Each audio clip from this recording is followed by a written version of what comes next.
안녕하세요. 오늘은 양도소득세를 낼 때 비과세가 되는 1주택의 요건에 대해서 말씀드려 보려고 합니다.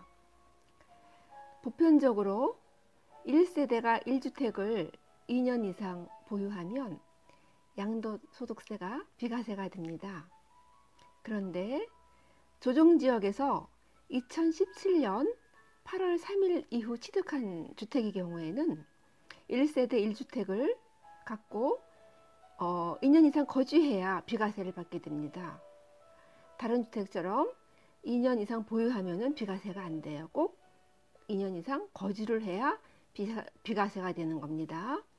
이 부분 주의하셔야 될 것 같아요.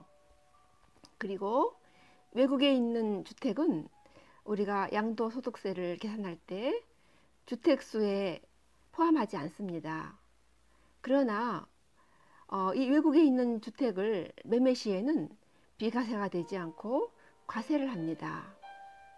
예를 들어 국내에 1주택을 소유하고 국외에 또 1주택을 이제 소유하고 있는 경우가 있다 이렇게 생각을 해보면 집은 두 채를 갖고 있지만 국외 주택은 주택수에 포함하지 않기 때문에 국내 주택을 매매할 때는 한 채의 주택을 소유한 것으로 인정을 해서 비과세가 됩니다. 그러나 보유한 그 국외 주택은, 국외에 있는 주택은 한 채건 두 채건 간에 상관없이 과세를 합니다. 또 비거주자 그러면은 즉 외국인을 말하는 거죠. 외국인이 거주자로 전환이 되었을 경우, 다시 말해서 외국에 사는 외국인이 우리나라 주택을 한 채 이제 구입한 후에 우리나라에 와서 거주하게 되는 경우를 말하는데요. 예전에 샀던 이 한 채의 주택은 3년 이상 보유를 하고 팔아야 비과세가 됩니다. 그리고 등기하지 않고 파는 등기하지 않고 양도하는 미등기 양도 자산은 한 채여도 과세가 됩니다. 이 점도 유의하셔야 될 것 같아요. 그리고 그 양도소득세에서 고가주택이라 하면 실거래가가 9억 원 이상이 되는 9억 원 초과하는 주택을 고가주택이라 그러는데요. 이 고가주택 경우에는 한 채여도 양도소득세를 과세하게 됩니다. 그러나 전액을 과세하는 건 아니에요. 아니고 안분 계산을 해서 양도소득세를 내게 됩니다. 안분 계산은 다음 기회에 말씀드릴게요. 그 다음에 공동소유주택인 경우가 또 있죠. 이때는 공동소유자 각자가 그 주택을 소유한 것으로 봐서 계산을 해서 하게 되는데요. 예전에 우리가 공부했던 부동산 임대업에 대해서는 부동산 임대업은 지분이 큰 자가 소득세를 냈던 거 기억하시죠?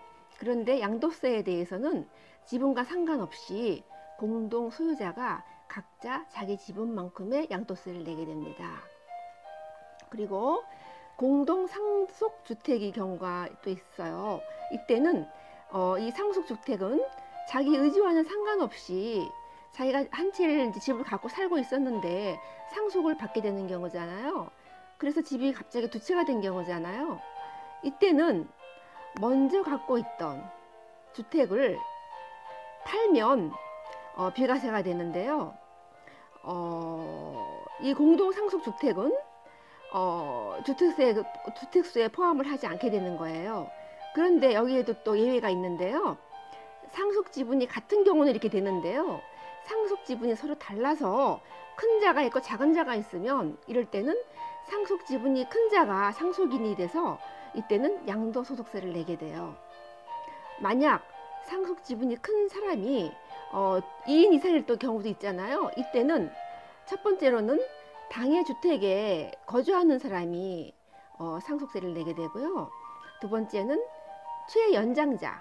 최연장자가 양도소득세를 내게 됩니다. 이런 점도 많이 유의해야 될 사항으로 생각합니다. 또 겸용주택이 있는데요. 겸용주택은 어떤 주택을 말하냐면 하나의 건물에 주택과 주택 외의 부분에 그런 복합되어 있는 그런 경우를 말하는데요. 이때는 주택 부분이 이제 큰 경우에는 전체에서 주택 부분이 큰 경우에는 전부를 주택으로 봅니다. 그래서 양도소득세가 적게 나오게 돼요. 그런데 주택 부분이 그 주택 외의 부분하고 같거나 작은 경우도 있을 거 아니에요. 이럴 때는 주택 부분만을 주택으로 봐서 나머지 부분은 주택 그 세율로 계산을 안 하게 됩니다. 그래서 양도소득세가 많이 나오게 됩니다. 그리고 다가구 주택의 경우에는 그 전체를 하나의 주택으로 봐서 그 1주택으로 계산을 하게 됩니다. 또 이거 말고도 1세대 2주택이어도 비과세가 되는 경우들이 또 많이 있어요. 그런데 오늘 이걸 다 하면 여러분들이 혼동이 올까봐 제가 다음 시간에 2탄으로 1세대 2주택이어도 비과세가 되는 경우, 이 경우를 보충해 드릴게요. 오늘은 양도소득세를 낼 때 비과세가 되는 1주택의 요건에 대해서 여러분께 간략하게 말씀드렸습니다. 감사합니다. 구독, 좋아요 부탁드릴게요. 다음에 또 뵙겠습니다.